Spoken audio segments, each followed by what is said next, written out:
Hello friends, ഞാനിന്നൊരു പഴംപൊരിയുടെ റെസിപ്പിയാണ് ഇട്ടേക്കുന്നത് കേട്ടോ. അപ്പോൾ ഇന്ന് സൺഡേ ആയതുകൊണ്ട് പിള്ളേർക്ക് പഴംപൊരിയൊക്കെ ഉണ്ടാക്കി കൊടുക്കാമെന്ന് വിചാരിച്ചു. കുറച്ച് പഴം നോക്കിയപ്പോൾ ഇരിക്കുന്നുണ്ട്. അപ്പോൾ ഇന്നത്തെ റെസിപ്പി എൻ്റെ പഴംപൊരി ആവട്ടെ എന്ന് വിചാരിച്ചു. അപ്പോൾ അതിന് വേണ്ടിയിട്ട് പഴംപൊരി ഉണ്ടാക്കുന്നതിൻ്റെ മാവ് ഞാൻ എന്തൊക്കെയാണ് ചേർത്തേക്കെന്ന് കാണിച്ചു തരാം കേട്ടോ. ഞാനൊരു ബൗള് മൈദപ്പൊടി എടുത്തിട്ടുണ്ട്.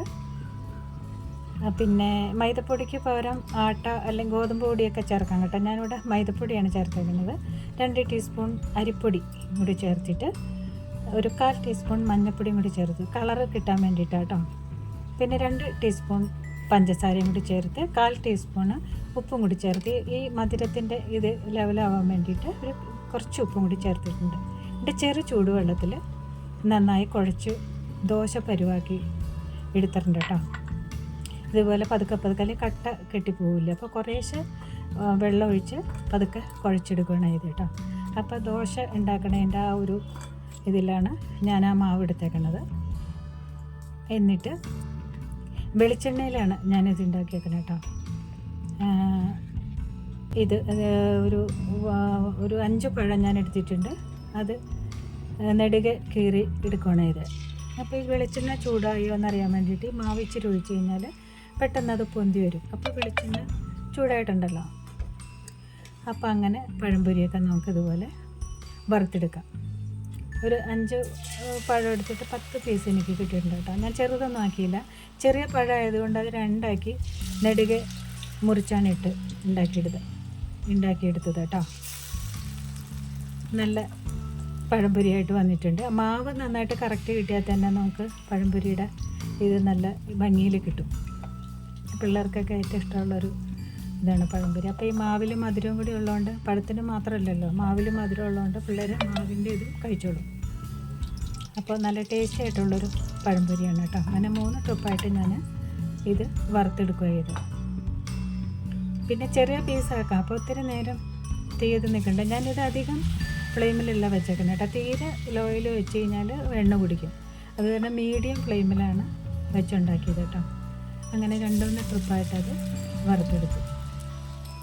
അധികം ക്രിസ്പി അല്ല, എന്നാലും നല്ല നമുക്ക് കഴിക്കാൻ പാകത്തിനുള്ള ഇതിൽ കിട്ടിയിട്ടുണ്ട് കേട്ടോ.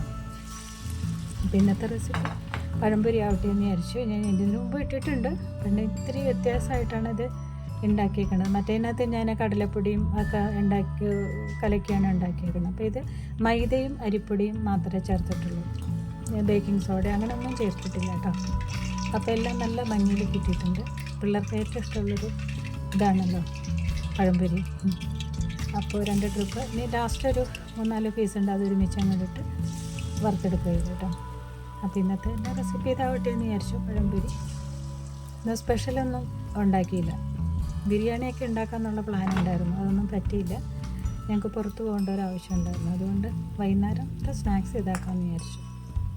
അപ്പോൾ ഇനി അടുത്തൊരു കുക്കിംഗ് റെസിപ്പി ആയിട്ട് തന്നെ ഞാൻ വരാം. അപ്പോൾ ഈ വെളിച്ചെണ്ണ ഉള്ളതുകൊണ്ട് 4 പീസ് ഇട്ട് കഴിഞ്ഞാൽ കുഴപ്പമില്ല.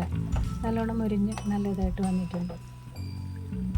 പിന്നെ ഇതിന് കുറച്ച് മാവ് ബാക്കിയുണ്ട്. വേണമെങ്കിൽ അതിനകത്ത് സവാളയൊക്കെ ഇട്ട് നമുക്കൊരു സവാള വട പോലെയൊക്കെ ഉണ്ടാക്കാം. പക്ഷേ മധുരം ഉള്ളതുകൊണ്ട് അത്ര അങ്ങോട്ട് ഇതാവില്ല. ഇനി ഒരിക്കൽ കൂടി ഉണ്ടാക്കാനുള്ള മാവ് ഇട്ടുണ്ട്. അത് ഞാൻ ഫ്രിഡ്ജിലെടുത്ത് വെച്ചേക്കാം കേട്ടോ. അപ്പോൾ 10 പീസ് എനിക്ക് കിട്ടിയിട്ടുണ്ട്. 5 പഴം കൊണ്ട് നല്ല പഞ്ഞു പോലെ ഇരിക്കുന്നുണ്ട്. അന്ന് കഴിക്കാൻ പാകത്തിനുള്ള ക്രിസ്പി ആയിട്ട് ഇരിക്കണമുണ്ട്.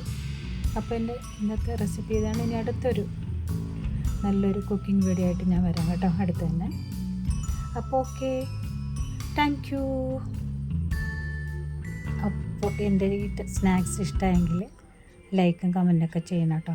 ഇപ്പോൾ ഹൈപ്പ് എന്ന് പറഞ്ഞൊരു സംഭവമുണ്ട്, അതും കൂടി ചെയ്ത് എൻ്റെ നേരത്തെ വീഡിയോ ഒക്കെ കണ്ട് സപ്പോർട്ട് ചെയ്യണം കേട്ടോ. Okay, by.